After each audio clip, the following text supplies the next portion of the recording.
Phronesis investor academy के इस brand new video में आप सभी का स्वागत है। ये वीडियो आपका पोर्टफोलियो कैसा है पोर्टफोलियो रिव्यू सीरीज का 10th वीडियो है। इस वीडियो में मैंने 3 यूनिक पोर्टफोलियोज का डिटेल रिव्यू किया है। पोर्टफोलियो रिव्यू स्टार्ट करने से पहले 2 इंपॉर्टेंट अनाउंसमेंट्स। हम फ्रोनेसिस इन्वेस्टर एकेडमी के सब्सक्राइबर्स के लिए जो रिस्क प्रोफाइलर बना रहे थे वो प्रोफाइलर अब रेडी है। अगर आप फ्रोनेसिस इन्वेस्टर एकेडमी के सब्सक्राइबर हैं और आपको ये प्रोफाइलर चाहिए तो आप हमें मेल कर सकते हैं, हम आपको ये प्रोफाइलर मेल कर देंगे। आप प्रोफाइलर के लिए जो भी मेल हमें लिखें उसमें आप मेंशन कर सकते हैं I am a Phronesis investor academy subscriber, please mail me risk profiler. हमारा ईमेल आईडी आपको डिस्क्रिप्शन में मिल जाएगा। मैं मंडे 9 PM के लाइव सेशन में आपको ये डिटेल से बताऊंगा कि आप कैसे इस रिस्क प्रोफाइलर के हेल्प से खुद के लिए बेस्ट फंड सेलेक्ट कर सकते हैं। सेकंड अनाउंसमेंट है, हमने फाइनली फ्रोनेसिस इन्वेस्टर एकेडमी का मेंबरशिप ऑफर लॉन्च कर दिया है। इस मेंबरशिप ऑफर के मेंबर्स को काफ़ी अच्छे बेनिफिट्स मिलेंगे। Benefits like market update videos, live sessions जिसमें आपके इन्वेस्टमेंट रिलेटेड सारे क्वेरीज का आंसर दिया जाएगा। साथ ही मेंबर्स का एक्सक्लूसिव पोर्टफोलियो रिव्यू किया जाएगा based on their risk profiler, और साथ ही इन पोर्टफोलियो रिव्यूज के दौरान मेंबर्स के साथ मॉडल पोर्टफोलियो भी शेयर किया जाएगा। मेंबरशिप ऑफर का लिंक मैंने डिस्क्रिप्शन में शेयर किया है। अगर आपको इस ऑफर के बारे में डिटेल से जानना है तो आप उस लिंक पर क्लिक कर सकते हैं, या फिर आप इस चैनल के ज्वाइन बटन को भी प्रेस कर सकते हैं, वहां भी आपको इस मेंबरशिप के रिगार्डिंग सारे डिटेल्स मिल जाएंगे। So now let's start our portfolio review. जब भी आप अपना म्यूचुअल फंड पोर्टफोलियो बनाते हैं तो आपको कुछ बेसिक स्टेप्स का ध्यान रखना चाहिए। फर्स्ट, आप अपना रिस्क प्रोफाइल डिसाइड करोगे basis your investment horizon and risk appetite. Then based on your risk profile आप उन म्यूचुअल फंड कैटेगरीज को सेलेक्ट करेंगे जिसमें आपको अपना इन्वेस्टमेंट करना है।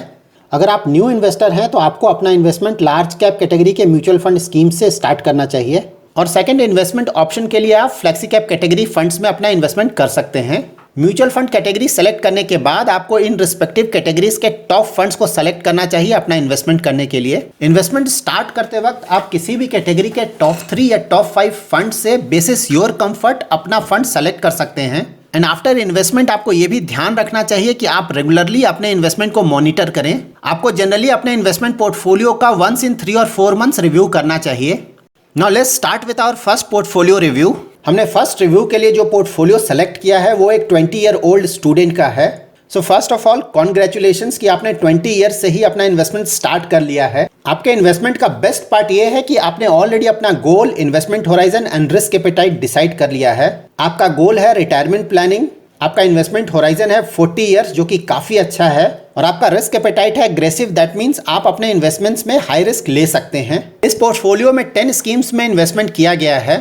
ICICI Pru Nifty index fund, ICICI Pru Nifty next 50 index fund, Nippon India Nifty mid cap 150 index, Nippon India Nifty small cap 250 index, Aditya Birla Sun Life flexi cap fund, Invesco India financial services fund, ICICI Pru technology fund, ICICI Pru US blue chip equity fund, Nippon India US equity opportunities fund and ICICI Pru gold savings fund. आप अपने pocket money से investment कर रहे हैं और आप सिर्फ उन्हीं फंड्स में अपना इन्वेस्टमेंट कर रहे हैं जिसका मिनिमम इन्वेस्टमेंट 100 रुपीज़ है। साथ ही आपने मेंशन किया है कि आपने इतने सारे फंड्स में इसलिए इन्वेस्टमेंट किया है ताकि आपको डाइवर्सिफिकेशन का बेनिफिट मिल सके, और आपने ज़्यादातर इंडेक्स फंड्स में अपना इन्वेस्टमेंट किया है क्योंकि इंडेक्स फंड्स में एक्सपेंस रेशियो कम होता है। सो ओवरऑल आपका थॉट प्रोसेस काफ़ी अच्छा है। नाउ हम इस पोर्टफोलियो को और अच्छा कैसे बना सकते हैं। नंबर 1 पॉइंट इज आपको नंबर ऑफ स्कीम्स को कम करना होगा।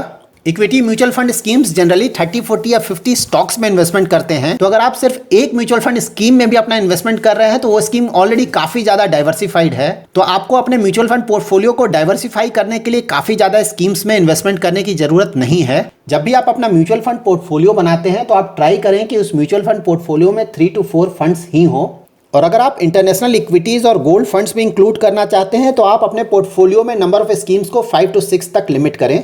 सेकेंड पॉइंट है, आप एक्सपेंस रेशियो को तभी ज़्यादा इंपॉर्टेंस दें जब 2 फंड्स का रिटर्न ऑलमोस्ट इक्वल है। लेकिन अगर आप 2 ऐसे फंड्स को कंपेयर कर रहे हैं जिनके रिटर्न्स में काफ़ी ज़्यादा डिफरेंस है तो वहाँ पे एक्सपेंस रेशियो का ज़्यादा इंपॉर्टेंस नहीं होगा। आप जब भी किसी म्यूचुअल फंड स्कीम को सेलेक्ट करें फॉर योर इन्वेस्टमेंट तो आप उस म्यूचुअल फंड स्कीम का इन्वेस्टमेंट स्टाइल चेक करें, उसका लॉन्ग टर्म परफॉर्मेंस चेक करें, और साथ ही उस स्कीम के सेक्टर एंड स्टॉक पोर्टफोलियो को चेक करें। इस पोर्टफोलियो में ICICI Pru Nifty index fund and ICICI Pru Nifty next 50 fund दोनों ही लार्ज कैप के फंड्स हैं।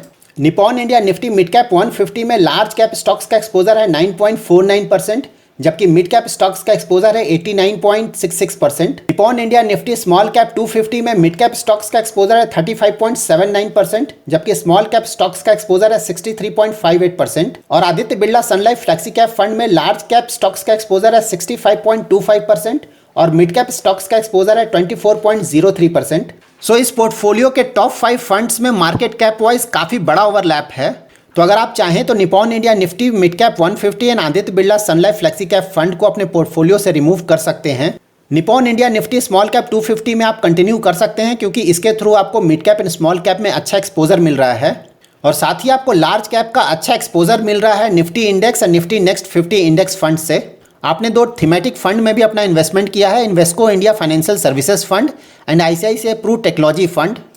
अगर आप इन दोनों ही फंड्स के टॉप होल्डिंग्स को चेक करेंगे तो उन टॉप स्टॉक्स का एक्सपोजर ऑलरेडी आपको मिल रहा है through your index fund investments. तो अगर आप चाहें तो इन फंड्स में अपना इन्वेस्टमेंट अवॉइड कर सकते हैं। आपने 2 यूएस इक्विटी फंड्स में भी अपना इन्वेस्टमेंट किया है, ICICI Pru US blue chip equity fund and Nippon India US equity opportunities fund. US equities में एक्सपोजर के लिए 1 फंड सफिशिएंट है, इसलिए आउट ऑफ दीज 2 फंड्स आप 1 फंड को अपने पोर्टफोलियो से रिमूव कर सकते हैं। आपने 1 गोल्ड फंड में भी अपना इन्वेस्टमेंट किया है, ICICI Pru gold saving fund. हम अपने पोर्टफोलियो डाइवर्सिफिकेशन के लिए अपने टोटल पोर्टफोलियो साइज का अबाउट 5 to 10% गोल्ड में इन्वेस्ट कर सकते हैं। गोल्ड में इन्वेस्टमेंट करने के लिए इन फ्यूचर जब भी आपके पास सफिशिएंट पैसा हो तो आप सॉवरिन गोल्ड बॉन्ड्स में अपना इन्वेस्टमेंट कर सकते हैं। गोल्ड में इन्वेस्टमेंट करने के लिए सॉवरिन गोल्ड बॉन्ड्स काफी अच्छा ऑप्शन है। Now let's check our second portfolio. इस पोर्टफोलियो में टोटल 5 स्कीम्स हैं, Axis blue chip fund, Mirae asset emerging blue chip fund, Axis growth opportunities fund, Axis Focus 25 fund and Motilal Oswal Nasdaq 100 fund of fund. So overall number of scheme and quality of scheme wise ये portfolio अच्छा है। इस portfolio के regarding आपका query है, axis blue chip fund and axis focus 25 fund का last 1 year में performance ज्यादा अच्छा नहीं रहा है, जबकि relatively axis growth opportunities fund का परफॉर्मेंस अच्छा रहा है। तो आप जानना चाहते हैं कि क्या आपको axis blue chip fund and axis focus 25 fund के यूनिट्स को रिडीम करके उस पैसे को एक्सिस ग्रोथ अपॉर्चुनिटीज फंड में इन्वेस्टमेंट करना चाहिए। एक्सिस एएमसी के तीनों ही फंड्स परफॉर्मेंस वाइज अच्छे फंड्स हैं। ऑफ कोर्स लास्ट 1 ईयर में एक्सिस एएमसी के ज्यादातर इक्विटी फंड्स का परफॉर्मेंस रिलेटिवली अच्छा नहीं रहा है, लेकिन इन दोनों ही स्कीम्स का लॉन्ग टर्म परफॉर्मेंस काफी अच्छा रहा है। हमें किसी भी टॉप फंड को रिडीम नहीं करना चाहिए only basis 1 year under performance. Axis AMC के इक्विटी फंड्स के अंडर परफॉर्मेंस पे हमने ऑलरेडी एक डिटेल्ड वीडियो पब्लिश किया हुआ है, उस वीडियो का लिंक आपको डिस्क्रिप्शन में मिल जाएगा। एक्सिस एएमसी के इक्विटी फंड्स में एक्सिस ग्रोथ अपॉर्चुनिटीज फंड का परफॉर्मेंस काफी अच्छा रहा है।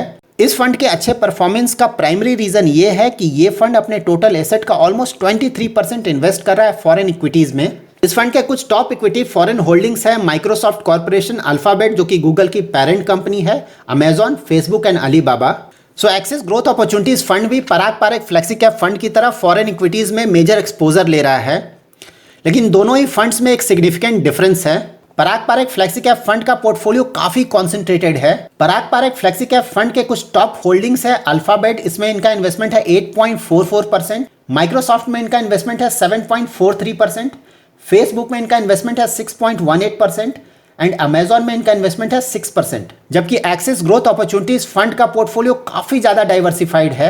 इस फंड ने अपने फॉरेन होल्डिंग के किसी भी स्टॉक में मेजर एक्सपोजर नहीं लिया है। एक्सिस ग्रोथ अपॉर्चुनिटीज फंड का मेजर फॉरेन एक्सपोजर है माइक्रोसॉफ्ट कॉर्पोरेशन में। माइक्रोसॉफ्ट में इनका इन्वेस्टमेंट है 1.49%, अल्फाबेट में इनका इन्वेस्टमेंट है 1.34%, अमेजॉन में इनका इन्वेस्टमेंट है 1.28% एंड फेसबुक में इनका इन्वेस्टमेंट है 1.11%। सो ओवरऑल इस पोर्टफोलियो में अगर आप चाहें तो सिर्फ 1 चेंज कर सकते हैं। इस पोर्टफोलियो में एक्सिस एएमसी के 3 इक्विटी फंड्स हैं, तो अगर आप चाहें तो एक्सिस फोकस 25 फंड्स को अपने पोर्टफोलियो से रिमूव कर सकते हैं और इस फंड की जगह आप किसी फ्लेक्सी कैप फंड में अपना इन्वेस्टमेंट कर सकते हैं। फ्लेक्सी कैप फंड में आप पीजीआईएम फ्लेक्सी कैप फंड या यूटीआई फ्लेक्सी कैप फंड को सेलेक्ट कर सकते हैं। पराग पारेख फ्लेक्सी कैप फंड काफी अच्छा फंड है, लेकिन इस फंड को आप इसलिए अवॉइड कर सकते हैं क्योंकि ऑलरेडी आपका यूएस इक्विटीज में अच्छा एक्सपोजर है, क्योंकि आप already Axis growth opportunities fund and Motilal Oswal Nasdaq 100 fund of fund में अपना इन्वेस्टमेंट कर रहे हैं। Now let's move to our third portfolio. इस पोर्टफोलियो में टोटल 7 स्कीम्स हैं, Axis blue chip fund, Mirae asset emerging blue chip fund, Parag Parikh flexi cap fund, Kotak flexi cap fund, Quant active fund, Axis mid cap fund and SBI small cap fund. So overall performance wise इस portfolio में आप Kotak flexi cap fund का performance review कर सकते हैं। आपने अपना goals already decide कर लिया है, that is daughter's education, daughter's marriage and your retirement. और साथ ही अपने गोल्स के लिए इन्वेस्टमेंट होराइजन भी डिसाइड कर लिया है। डॉटर्स एजुकेशन के लिए आपने इन्वेस्टमेंट होराइजन रखा है 10 ईयर्स, डॉटर्स मैरिज के लिए आपने इन्वेस्टमेंट होराइजन रखा है 15 ईयर्स एंड अपने रिटायरमेंट के लिए आपने इन्वेस्टमेंट होराइजन रखा है 20 ईयर्स। आपने अपना रिस्क एपेटाइट यहाँ पे मेंशन नहीं किया है। आपने इस पोर्टफोलियो में जिन स्कीम्स में इन्वेस्टमेंट किया है उन स्कीम्स में इन्वेस्टमेंट करने के लिए आपका रिस्क एपेटाइट वेरी हाई होना चाहिए। इस पोर्टफोलियो में Axis blue chip fund large cap का फंड है। Mirae asset emerging blue chip fund ने लार्ज कैप स्टॉक्स में इन्वेस्टमेंट किया 57.33%, जबकि मिड कैप स्टॉक्स में इन्वेस्टमेंट किया है 39.34%। Parag Parikh flexi cap fund ने लार्ज कैप स्टॉक्स में इन्वेस्टमेंट किया 64.83% और मिड कैप स्टॉक्स में इन्वेस्टमेंट किया 25.57%। कोटक फ्लेक्सी कैप फंड का आप परफॉर्मेंस रिव्यू कर सकते हैं। क्वांट एक्टिव फंड ने लार्ज कैप स्टॉक्स में इन्वेस्टमेंट किया 42.47%, मिड कैप स्टॉक्स में इन्वेस्टमेंट किया 42.57% और स्मॉल कैप स्टॉक्स में इन्वेस्टमेंट किया 21.13%। एक्सिस मिड कैप ने लार्ज कैप स्टॉक्स में इन्वेस्टमेंट किया 26.27% एंड मिड कैप स्टॉक्स में इन्वेस्टमेंट किया 68.62%। And SBI small cap fund ने मिड कैप स्टॉक्स में अपना इन्वेस्टमेंट किया 42.63% एंड स्मॉल कैप स्टॉक्स में अपना इन्वेस्टमेंट किया 54.46%। सो ओवरऑल इस पोर्टफोलियो को अगर आप देखें तो इस पोर्टफोलियो में मिड कैप स्टॉक्स में एक्सपोजर काफ़ी ज़्यादा है। तो अगर आप चाहें तो मिड कैप स्टॉक्स में अपना एक्सपोजर कम करने के लिए एक्सेस मिड कैप फंड को अपने पोर्टफोलियो से रिमूव कर सकते हैं। सो वन क्वेरी है, can I replace Kotak flexi cap with Quant multi cap fund? Quant multi cap fund is of course Quant active fund. अगर आप चाहें तो कोटक फ्लेक्सी कैप फंड के एलोकेशन को आप डिवाइड कर सकते हैं between Parag Parikh flexi cap fund and Quant active fund में। आपका वन मोर क्वेरी है, that is should I have one more debt और balanced fund in my portfolio? आपका इन्वेस्टमेंट होराइजन लॉन्ग टर्म का है और अगर आपका रिस्क एपेटाइट भी हाई है तो आप बैलेंस्ड फंड को अवॉइड कर सकते हैं। अब जब भी अपना इन्वेस्टमेंट पोर्टफोलियो बनाते हैं तो अपने टोटल सेविंग्स का 100% आपको इक्विटी फंड्स में इन्वेस्टमेंट नहीं करना चाहिए। अगर आप वेरी एग्रेसिव इन्वेस्टर हैं तब भी आपको अपने टोटल सेविंग्स का 60 to 70% से ज़्यादा इक्विटी में एक्सपोजर नहीं लेना चाहिए और आपको अपने टोटल सेविंग्स का अबाउट 30 to 40% डेट में जरूर रखना चाहिए। और अगर आपका फिक्स्ड इनकम सिक्योरिटीज़ में बिल्कुल भी इन्वेस्टमेंट नहीं है तो आपको कुछ इन्वेस्टमेंट्स डेट में जरूर करना चाहिए। अगर आप डेट म्यूचुअल फंड्स में अपना इन्वेस्टमेंट करना चाहते हैं तो आप शॉर्ट टर्म डेट फंड्स में अपना इन्वेस्टमेंट कर सकते हैं। अगर आप एसेट एलोकेशन को डिटेल में जानना चाहते हैं तो रिसेंटली मैंने फाइनेंशियल प्लानिंग पे एक डिटेल्ड वीडियो पब्लिश किया है। शॉर्ट टर्म डेट फंड्स पे भी हमने एक डिटेल्ड वीडियो ऑलरेडी पब्लिश किया हुआ है। इनफैक्ट हमने म्यूचुअल फंड के ऑलमोस्ट सारे कैटेगरीज पे डिटेल्ड वीडियो ऑलरेडी पब्लिश किया हुआ है। आपको इन सारे वीडियोस का डिटेल प्लेलिस्ट या डिस्क्रिप्शन में मिल जाएगा। So that's it in this video. अगर आपका कोई क्वेरी है इस वीडियो के रिगार्डिंग तो आप कमेंट सेक्शन में मेंशन कीजिए, I will try my best to answer it. अगर आप भी अपने पोर्टफोलियो का रिव्यू कराना चाहते हैं तो आप अपना पोर्टफोलियो हमें मेल कर सकते हैं। हमें 1 वीक में पोर्टफोलियो रिव्यू के रिगार्डिंग जितने भी रिक्वेस्ट्स आते हैं उसमें से हम कुछ पोर्टफोलियोज को सेलेक्ट करते हैं और इन सेलेक्टेड पोर्टफोलियोज का detailed review video every Saturday 7 PM को पब्लिश होता है। हमें मेल्स काफ़ी ज़्यादा आते हैं इसलिए इंडिविजुअली एवरी मेल का रिप्लाई करना हमारे लिए पॉसिबल नहीं होगा।